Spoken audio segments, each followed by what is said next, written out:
नमस्कार। सती और महादेव जी के बारे में तो सभी जानते हैं और ये भी जानते हैं कि जो सती जी थी वो प्रजापति दक्ष की कन्या थी। और प्रजापति दक्ष जी कभी भी महादेव जी को पसंद नहीं करते थे, क्योंकि वो भस्म लपेटे रहते थे महादेव जी और नरमुंडों की माला डालते थे। तो नेचुरली कोई भी बाप नहीं पसंद करता है कि उसकी बेटी है, जो उसका जो दामाद है वो इस तरह के वेशभूषा में रहे। तो उनकी जैसे उसमें कमी आती थी या जो भी था, लेकिन प्रजापति दक्ष महादेव जी को पसंद नहीं करते थे। तो एक बार जब दक्ष जी ने यज्ञ किया तो उन्होंने इसी कारण से महादेव जी को क्योंकि पसंद नहीं करते तो बुलाया भी नहीं उस यज्ञ में। तो ये बात जब सती जी को पता चली तो सती जी पहुंची उनके पिताजी के यहाँ और उसी यज्ञ कुंड में भस्म कर लिया उन्होंने स्वयं को। ये सबको कहानी पता है, लेकिन इसके पीछे जो वजह है वो शायद ही बहुत कम लोगों को पता होगी कि एक बार सती जी उस महादेव जी के साथ जब बैठी हुई थी कैलाश पर्वत पे, तो महादेव जी मंद मंद मुस्काए। तो उन्होंने कहा ऐसे क्या हो गया प्रभु, आप भाई ऐसे कैसे मुस्कुरा रहे हैं। तो महादेव जी ने ऐसे करके दिखाया कि देखिए। तो नीचे उस वक्त जो राम जी थे वो उनको सीता जी के वियोग में बहुत ज़्यादा विकल होकर वन वन भटक रहे थे, क्योंकि सीता जी का रावण ने अपहरण कर लिया था।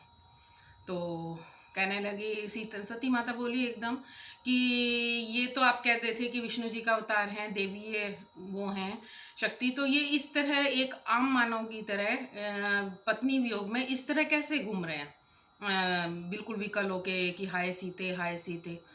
तो वो कहने लगे महादेव जी कि ये भी इनकी एक लीला है, और वैसे भी जब प्रभु अवतार लेते हैं तो वो उस अवतार में लीलाएं करते हैं, जैसे कृष्ण जी ने की, राम जी ने भी की बहुत सारी लीलाएं। तो इसको एक आम मनुष्य नहीं समझ सकता। तो लेकिन सती जी को मन में तो एक बार आ गया था, औरतें होती हैं वही वाली बात है कि उनमें तो एक बार शक आ गया, चाहे वो फिर राम स्त्री है, चाहे प्रभु है, चाहे माँ है। तो उसके बाद ये कह के महादेव जी तो अपना तपस्या करने चले गए। उतने में सती जी अपना सीता की वेशभूषा धारण करके, सीता जी का रूप धर के, और उनकी परीक्षा लेने के लिए राम जी की पहुंच गई वन में। उनको देखते, क्योंकि राम जी तो अंतर्यामी थे, उनको तो सब पता ही था कि क्या है। तो उन्होंने उनको देखते ही कहा, ओ माते आप यहाँ वन में कैसे। और सती जी तो एकदम ही वो हो गई कि भाई ये तो यानी कि ये राम विष्णु जी का अवतार ही है, और वो तो एकदम ही स्तब्ध रह गई। खैर वो आ गई, लेकिन जो महादेव जी थे उन्होंने ये सब चीज़ अपने ध्यान में देख ली। तो जब वो उसकी परीक्षा लेके उनकी राम जी की वापस आई पर सती जी, तो उन्होंने पूछा, महादेव जी ने ले आई आप परीक्षा। उसने कहा किसकी। तो महादेव जी ने कहा कि मैंने सब देख लिया है कि तुमने क्या किया। और ऐसा कह के वो